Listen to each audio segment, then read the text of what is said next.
Membangun koalisi menjadi hal yang penting bagi partai politik untuk membentuk kekuatan demi memenangkan kontestasi Pilpres 2024. Meski kurang 3 tahun lagi, nyatanya sejumlah parpol sudah mulai melakukan penjajakan untuk koalisi.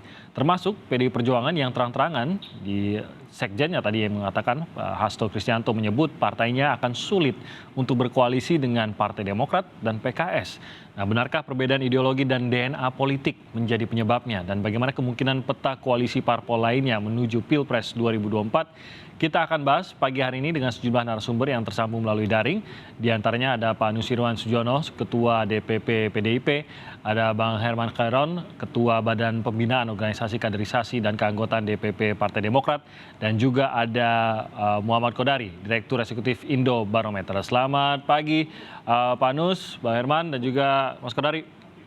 Selamat pagi. Selamat pagi. Terima kasih sudah bergabung, semoga dalam kondisi sehat semuanya. Saya ke Pak Nus dulu. Pak Nus, yang sempat menjadi pertanyaan dari Partai Demokrat, ini sebenarnya pernyataan dari Sekjen secara pribadi, opini pribadikah? Atau memang ini pemahaman yang dimiliki oleh Partai PDIP, Pak, bahwa tidak bisa berkoalisi tampaknya dengan Partai Demokrat dan PKS? Tentu tidak, karena statement itu diucapkan di depan pers, dan kita tadi sama-sama mendengarkan, ya tidak atas nama pribadi lah. Tapi tentu bahwa secara umum mohon maaf, di internal kami memang perjalanan selama satu periode lalu, kemudian juga sebelumnya bisa memberikan pengalaman, bisa memberikan evaluasi atas bagaimana dengan rekan-rekan partai yang lain di dalam, apakah itu disebut pilkada, pilkada tingkat 2 atau provinsi, apalagi yang berkaitan dengan kepemimpinan nasional untuk calon presiden. Maka perjalanan tersebut tentunya sampailah pada statement mungkin yang disampaikan oleh Pak Sekjen, oleh Pak Hasto.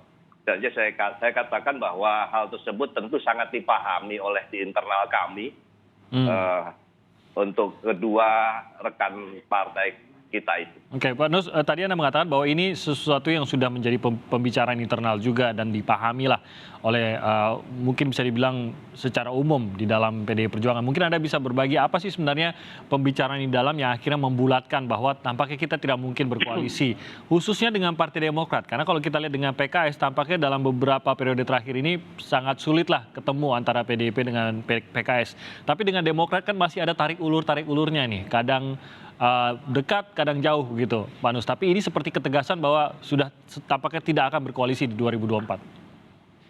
Tentu bahwa setiap waktu ada evaluasi terhadap posisi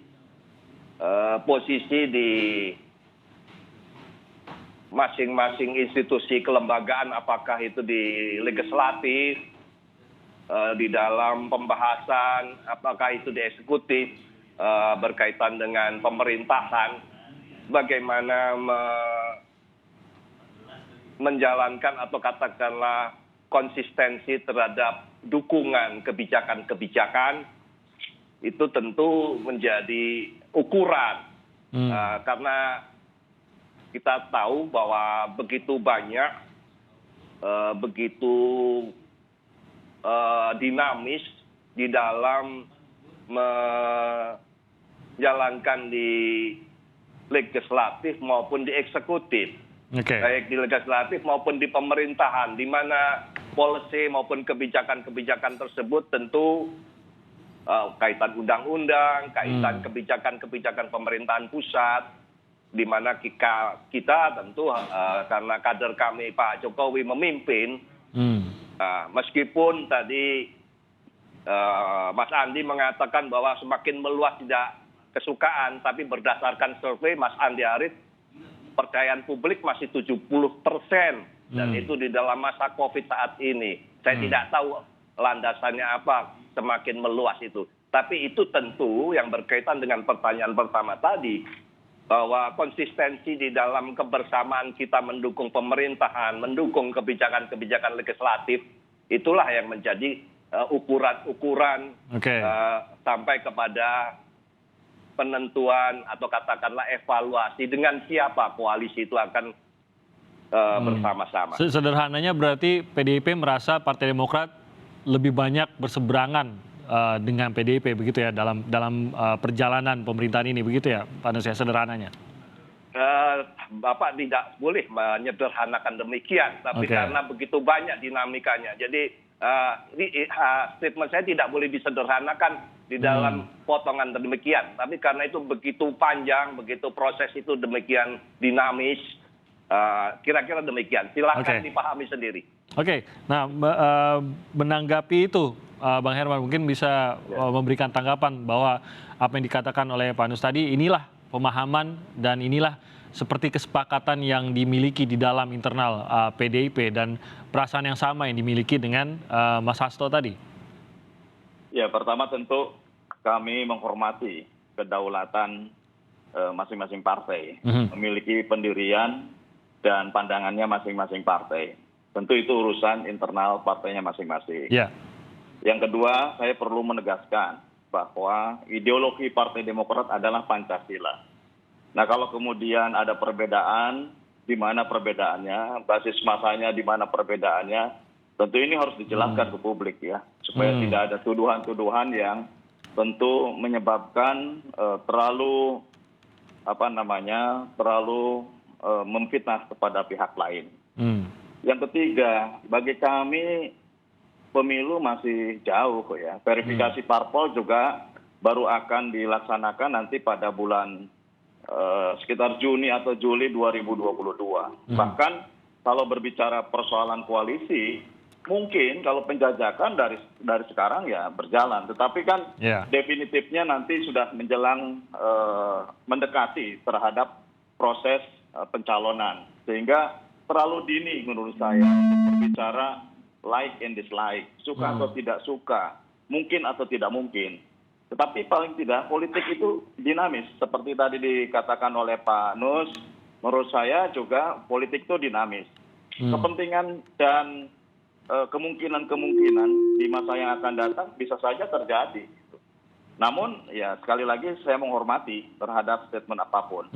Yang keempat yang ingin saya sampaikan, memang ya Demokrat kan di luar pemerintahan. Kami hanya menyuarakan terhadap aspirasi rakyat, terhadap harapan rakyat. Sehingga boleh jadi pada sebuah perbedaan tertentu pasti ada terjadi perbedaan. Karena kami memang mengkritisi terhadap program-program yang tentu tidak sejalan dengan harapan rakyat. Tetapi pada banyak hal kami mendukung gitu terhadap kebijakan presiden. Misalkan di dalam penanganan COVID beserta dengan dampaknya, kami dukung karena ini memang sejalan dengan harapan dan keinginan rakyat. Tapi ada hal lain yang memang kami kritisi. Nah, oleh karenanya menurut saya inilah kehidupan politik berbangsa dan bernegara yang tentu sangat dinamis dan tidak bisa mengatakan terlalu dini untuk kemungkinan-kemungkinan tersebut. Gitu. Demokrat sendiri pernah merasa tidak, Bang Herman, tidak bisa berkoalisi dengan PDI Perjuangan? Sebaliknya begitu. Kami juga aneh kok tiba-tiba ada pernyataan Pak Hasto ya terkait dengan seperti ini. Gitu. Sehingga juga ada reaksi dari teman-teman dari Partai Demokrat. Padahal kalau memahami hakikat berpolitik, sesungguhnya kan dinamika itu akan terjadi dengan sangat cepat. Dalam dunia politik kan bukan dunia matematik gitu. Serba mungkin terjadi dan ya tidak menutup kemungkinan gitu. Suatu saat terjadi titik temu berkoalisi tidak menutup kemungkinan. Jadi setelah pernyataan ini pun masih terbuka aja bagi Partai Demokrat ya tidak lantas mengambil sikap yang sama ya, tetap keterbukaan itu tetap ada gitu. Tetapi ada esensi yang ingin saya kritisi Mas Timothy ya. Pertama bahwa partai-partai politik semestinya mengajarkan kepada rakyat, memperlihatkan, mempertontonkan sikap-sikap yang lebih kenegarawanan gitu maksud saya. Supaya apa? Tetap menjaga persatuan dan kesatuan. Tidak ada friksi di antara kita. Meski barangkali secara internal kita memiliki pandangan yang berbeda gitu. Tetapi di mata rakyat sebaiknya partai-partai politik menunjukkan bahwa sikap kita sikap mempersatukan. Oke, nanti saya akan berikan kesempatan ke Pak Nus untuk menanggapi hal tersebut. Tapi saya mau ke Mas Kodari dulu. Mas Kodari, terlalu awal nggak sih untuk langsung seperti memblok Partai Demokrat dan PKS, padahal masih ada 3 tahun lagi menuju ke Pilpres 2024. Terlalu awalkah mengeluarkan pernyataan seperti ini? Pertama, kalau kita paham politik Indonesia ini bukan sesuatu yang baru ya atau aneh. Memang kalau kita bicara sejarah politik misalnya seperti diceritakan oleh Pak Nus tadi ya, kalau dengan Demokrat barangkali sebetulnya secara akademik ya, basis ideologinya nggak jauh-jauh amat gitu loh. Jadi kalau disederhanakan politik Indonesia itu ada yang berbasis kanan itu misalnya adalah Islam, lalu kiri itu adalah nasionalis, ya sesungguhnya kan PDI dan Demokrat itu sama-sama nasionalis. Tetapi kita tahu bahwa ada hubungan yang pahit antara Ibu Mega dengan Pak SBY di tahun 2004 yang lalu dan kelihatannya sampai sekarang itu tetap tidak bisa ketemu. Apalagi kemudian memang yang berkuasa ini kan gantian. Jadi 2004-2014 itu adalah Demokrat, SBY, kemudian 2014 sampai sekarang itu PDI, Pak Jokowi. Dan karena itulah kemudian ini hubungan antara katakanlah penguasa dan oposisi yang saling gantian satu dengan yang lain begitu. Dan memang tidak mudah juga untuk ketemu secara pribadi karena gengsinya sama-sama besar nih karena dua-duanya merasa pernah presiden. Bu Mega presiden, SBY juga ngerasa gue juga presiden gitu. Beda dengan Pak Prabowo, ya Pak Prabowo mungkin gengsinya besar, tapi ya mantan calon presiden kan begitu. Apalagi memang ada sejarah pribadi yang cukup mendalam antara Bu Mega dengan Pak Prabowo, sehingga kemudian Prabowo itu tidak punya beban untuk datang ke Tuku Umar, ya kemudian ya coba lihat gesturnya Pak Prabowo itu kan dengan Bu Mega kan hormat sekali begitu. Saya tidak bisa membayangkan gestur semacam itu akan dilakukan oleh Pak SBY kepada Bu Mega. Demikian pula sebaliknya. Jadi ini keberatan gengsi ini, Tim, begitu. Jadi, yang kedua, kalau soal PKS, kita juga paham bahwa kalau PKS ini tadi peta ideologi yang saya sampaikan tadi, itu dia kanannya kanan jauh istilah saya, Islam modernis. Sementara kalau nasionalis, PDI ini kiri jauh begitu, nasionalis proteksionis begitu. Sehingga kemudian dalam beberapa isu ya, terutama yang berkaitan dengan sistem-sistem nilai ya, dalam beberapa undang-undang ya misalnya mungkin terkait draft undang-undang kekerasan seksual, undang-undang pendidikan nasional, itu nanti sulit ketemu ya, sulit ketemu dan ya daripada disatu-satuin terus kemudian berkelahi ya lebih baik dikatakan dari awal. Nah, menurut saya bukan tidak ada momentum juga sesungguhnya pernyataan Pak Sekjen ini keluar. Pak Sekjen ini kan posisi nomor 2 lah istilahnya di partai politik, jadi sangat strategis. Dan saya melihatnya ini berkaitan dengan statement dari Sekjen Gerindra yang kira-kira kasih sinyal-sinyal pacaran gitu dengan atau bahkan istilahnya kawin gantung dengan partai PDI Perjuangan begitu. Pernyataan yang mana nih, Mas Kodari? Pernyataan yang apa? Kan Sekjen Gerindra kan membuka pembicaraan kita kira-kira akan berkoalisi dengan PDI Perjuangan. Lalu Gayung bersambut kan, Mas Hasto bilang welcome, hubungan Bu Mega dengan Pak Prabowo sangat baik. Ya, yang tadi saya ceritakan itu loh, salamannya itu kan enak banget, Bu Mega juga senyum gitu. Bu Mega itu gampang aja, dia senang nggak senang kita lihat aja wajahnya. Dia saat salaman dengan seseorang itu mukanya sengit, itu nggak suka. Tapi kalau dia tersenyum lebar, itu suka. Nah ini kalau dengan Pak Prabowo itu kan senyum lebar banget begitu loh. Jadi makanya saya bilang ini sudah kawin gantung begitu ya. Apalagi kalau dimundurkan ke belakang. Nah kira-kira Pak Hasto itu sedang kirim pesan sama Mas Mujani sebagai sesama kolega sekjen gitu ya. Oke, kita kawin gantung. Tapi syaratnya jangan ajak-ajak yang itu sama yang itu. Aku orang gelem.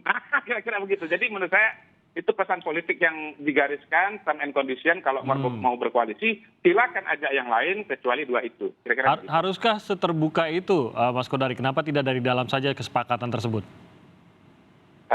Itu pertanyaan yang menarik ya, harus ditanya dengan Pak Hasto. Tetapi saya kira mungkin karena peta politik sekarang ini sudah sangat jelas arahnya, Sehingga kemudian apa yang akan terjadi 2 tahun yang akan datang itu sudah bisa kita lihat. Jadi sebagai salah satu kuncen urusan pilpres ini dalam konteks politik Indonesia, saya melihat ada evolusi ya paradigma politik berkaitan dengan pilpres. Misalnya pertama ya, ada fase di mana partai politik dan calon itu tidak percaya kepada survei, gitu. Dan ada periode di mana sangat percaya kepada survei. Periode tidak percaya kepada survei itu 2004-2009, ya. 2004-2009 ada yang percaya, tapi banyak juga yang nggak percaya. Nah, yang nggak percaya ini itu sangat percaya diri, walaupun kita bilang surveinya kecil, alah Pak nggak usah maju, itu jadi terus gitu loh. Yang kedua adalah evolusi syarat pencalonan, ya. Pernah syarat pencalonan itu kecil, ya, pernah juga besar. Kecil itu tahun 2004 cuma 5%, 2009 ke atas itu 20%. Nah, kombinasi dari dua variabel ini membuat ada evolusi juga tuh mengenai jumlah calon. Pernah calonnya banyak, 2004 5 pasang, kemudian calonnya sedang, 2009 itu 3 pasang, dan seterusnya 2014-2019 itu sedikit, cuma 2 pasang begitu. Jadi kombinasi antara percaya dan tidak percaya dengan survei, syarat calon tinggi dan syarat calon rendah ini membuat kemudian 2014-2019 konstelasi politik itu sudah sangat mudah dibaca gitu loh. Jadi walaupun misalnya kata Pak Herman Heron masih jauh, ini masih 2 tahun, tetapi ya sebetulnya dengan syarat pencalonan, dengan variabel survei, sudah harus disiapkan, dengan aspek kualitatif, ya. Kualitatif itu misalnya kedekatan ideologi, kedekatan pribadi, begitu. Kita sudah bisa membuat formulasi atau menyusun format ke depan itu akan seperti apa, begitu. Bahkan Mas Hasto sendiri, terakhirnya Mas Hasto sendiri sudah mengatakan, kami ingin 2 pasang saja supaya jangan berpanjang-panjang. Nah, kalau ditanya lagi apa sebabnya, saya kira itu. Jadi Mas Hasto ini sudah menggiring agar proses pencalonan ke depan itu nanti akan menjadi 2 pasang. Saya kira begitu. Oke, nanti saya juga akan mempersilakan Pak Nus untuk menanggapi apa yang dikatakan Bang Herman tadi. Dan kita akan lanjutkan perbincangan ini di segmen selanjutnya. Bagaimana sebenarnya kalau dengan penegasan dari PDIP tersebut, lalu peta koalisi yang kita bisa lihat ke depan ini seperti apa bagi Partai Demokrat secara khususnya. Kita akan bahas usai jeda berikut ini.